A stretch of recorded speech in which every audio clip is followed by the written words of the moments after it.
Look at us. Squabbling. Bickering. Like children. What's happening to us? We never used to be like this. Yes, we did.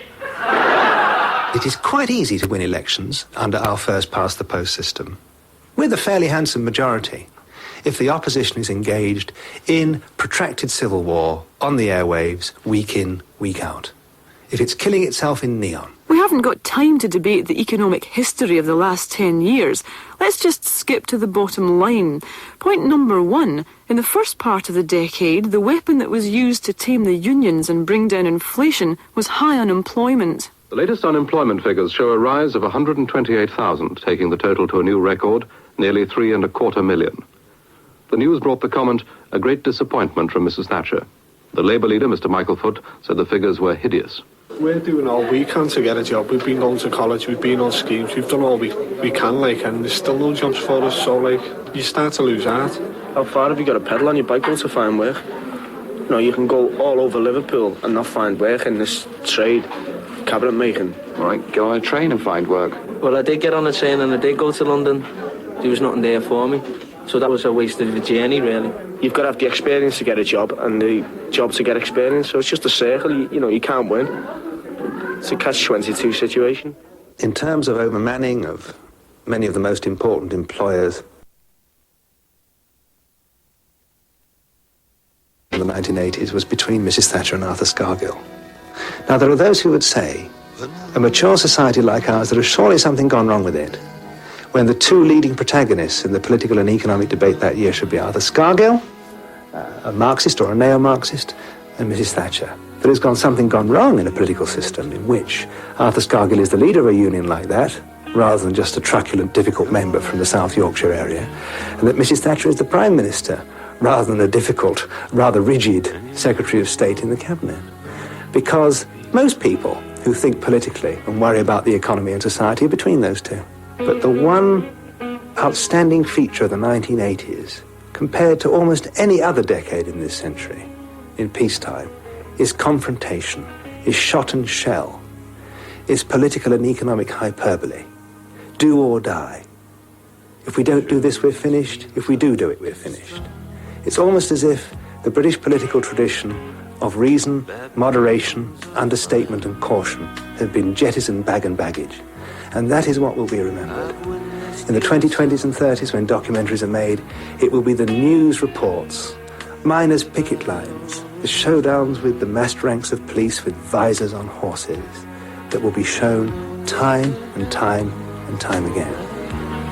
The pickets were penned in away from the front entrance, but when the first convoy was spotted at around 9 o'clock, the trouble began. The pickets surged and running fights broke out. Missiles were thrown and fencing ripped up. But when the smoke bombs went off, the reinforcements and the riot shields moved in. We play this game at school and it's called Pickets and Police. We put arms around each other and we put our heads down and we charge for each other. And we are picketers and we shout, let's get them scabs. And who wins? We win every time. Two pickets ran in our schoolyard and Bobby's chased In the playground? Yeah. Police were chasing after them. What were the police wearing? Riot squad gear. What about you, Andrea? What have you seen? I've seen police hitting people over the head with truncheons and throwing stuff and punching people. So what do the children of your age and in your school think generally about the police? I don't think they go to a policeman and ask them what to do and things like that.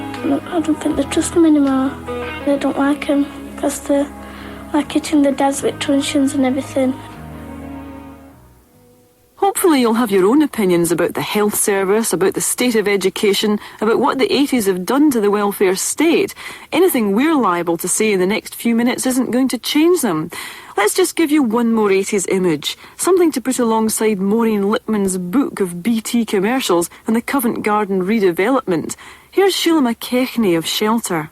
If there was a kind of classic outcome of all the trends in the 80s, the bad trends and you wanted to typify that, I'd just take you out to the nearest railway station and talk to the first young 16, 17-year-old that we came across begging, because that's the image. The young 17-year-old, male or female, coming down from the north quite often, desperately looking for work, getting casual work, and then having to face the reality that a bed is still a park bench or a dirty train or a squat.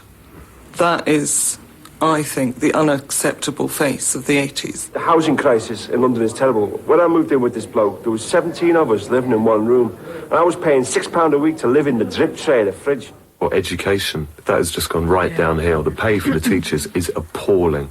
I know quite a few student teachers who are trying to work now and live in the south, and it's impossible. The moment they want to get married, they've got to give up teaching, go start selling insurance so that they can buy a house and make a family.